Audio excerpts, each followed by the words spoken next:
Very cool. Do you have any earrings too? Oh, you forgot.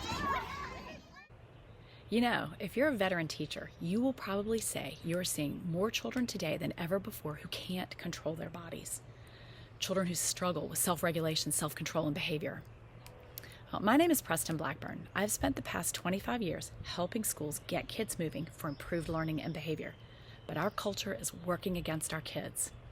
Our education culture is designed for sedentary behaviors, like sitting at desks for instruction, plowing through worksheets, and taking tests.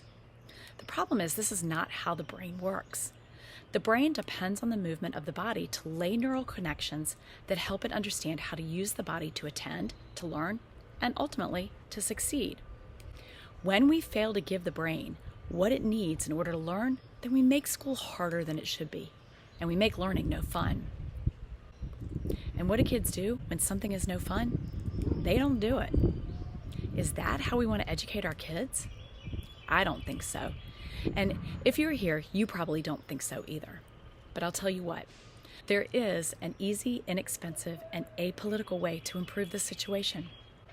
If you haven't already, please watch our previous video on this topic. It's linked below. It sets the stage for what I'm about to share, which is kind of mind-blowing. In the previous video, I talked about the foundation we need for learning. I talked about children not moving enough, our sedentary culture both in and out of the classroom, and I talked about how sedentary behaviors make children weak. Pretty obvious connection there. Don't move, don't get strong.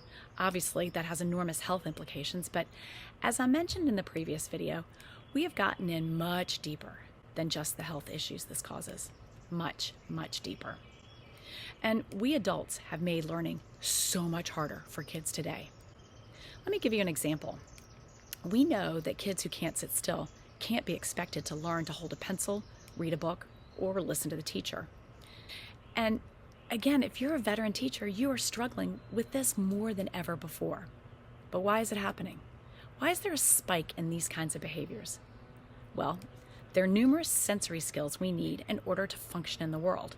We all know the 5 senses we were taught in elementary school, but there are more than just 5. Now, our parents and grandparents and parents from all of history didn't need to know about the others because they were being built in the background as we played and moved our bodies. So we had a better classroom experience because we could still our bodies and learn. We could calm our bodies and brains. But our sedentary culture today keeps that from happening. Take a child who's doing donkey kicks at circle time, or one who's bouncing at his desk, or the one who's always body slamming his friends or aggressively wrestling. Well, he's hurting his peers, and he might be hurting himself as well, but he's also distracting his teachers who want to keep everyone safe, he's distracting his friends, and he's being told constantly to sit still. The problem is more likely he can't sit still because he hasn't moved enough. Yeah, you heard me right. He hasn't moved enough, so his brain is making him move more to make up for lost time. And he's going to do it at times when we adults in his world don't want him to move, but he can't help it. Why? Likely, this child has not developed his sense of force. This sense of force lives in our ligaments and joints, and it helps our brains build a mental map of our bodies by using the weight of our limbs to tell our brains what our arms and legs are doing in relation to the world and to each other. This mental map helps us move with skill, whether it's to kick a ball, climb a tree, or write our names. And this understanding of force helps us understand the difference in force needed to pick up a stick and crack open a piñata versus the amount of force needed to pet a kitten or hold an egg. And when our brains understand this, then we transfer it to the classroom. And we can understand the difference in force needed to squish Play-Doh into a shape versus the force needed to put pencil to paper without breaking the tip, or the force needed to erase the paper without ripping it. The problem is, when our brains don't understand the differences in force, when our brains don't understand where our bodies are and what they are doing and how much force it takes to move and control them, then our brains will make our bodies move anyway to make up for it, to find out and explore. And children who haven't built an understanding of force by jumping, pulling, pushing, and climbing are going to bump into things. They are going to body slam friends, walls, and floors. They're going to aggressively wrestle, hug, or cut in line. They're going to be overly forceful in their work and play. And it's all because their brains don't understand force and are actively seeking out that information. And ultimately, what does this look like? It looks like an inability to self-regulate, poor self-control, or even bad behavior, when in truth, it's just their brains screaming for information that has not yet been received because they haven't moved enough. So what's keeping them from moving enough? There are lots of things. During the school day, schools have dramatically cut back on recess and PE. And after school, there are more parents who work, so there's more extended childcare. There's a greater concern about child abduction, so we keep children inside.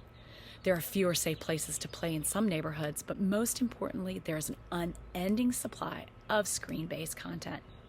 There can be no doubt that screens have taken over traditional forms of play.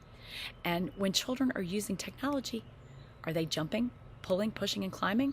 Are they putting pressure on their joints? Are they giving their brains information on force? Absolutely not. So their brains have no choice. They have to actively seek that information in every unproductive and unsafe way there is. But it's very easy to fix. We can fix it with more moving, more jumping, pulling, pushing, and climbing. Our kids need heavy work, heavy chores, and heavy play. They need to take out the trash, stomp the recycling, wipe down tables. They need to carry heavy books. They need to run uphill, push and pull sleds and wagons filled with heavy things. They need to dig in the dirt, build forts, carry buckets of sand and water, sweep, rake, hang from the monkey bars, bear crawl. All of this heavy work gives their brains essential information on force, and all this work will help their brains understand how much force it takes to move and control the body, so when it's time to sit still, listen, and learn, they can. Children are designed to move a lot. They move their bodies to feed their brains exactly what they need for appropriate development. But our education culture does just the opposite. We make children sit still, move quietly and slowly. You know, the whole bubble in your mouth, walking feet thing. Because that is what we as adults need, but it is far from what children need. And at home, they spend excessive time on technology, which is also stillness. Again, children need to move, and they need to move a lot more than they are moving now. The brain science behind this is mind-blowing. You've gotten just a taste, but there's so very much more. So check out our website, linked below, for more information. Follow us on Instagram, Facebook, Pinterest at Pivot to Play. Get our newsletter, also linked below. Also, look for more videos posted here on YouTube about the brain science of moving for learning. And if you liked what you just heard or want to hear more, make sure you subscribe because we have lots more coming. And if this resonates with you, we do provide professional development in schools. So check out our website or reach out to our teammate Kelsey Schmidt, who's also linked below, to get on our calendar. And if you still want more, we have curriculum for children ages 2 to 5 with more to come, also linked below. You know, our responsibility as the adults is to make learning easier, more accessible, and ultimately more fun for kids. If we can do this, I'm sure our literacy rates will improve, classrooms will be places of happy learning, and teachers will stay in the profession. It isn't rocket science, it's brain science, and it's logical, and 1,000% developmentally appropriate. So let's get out of the way and let kids play. We'll outsmart the Wiggles and make learning easier and more fun.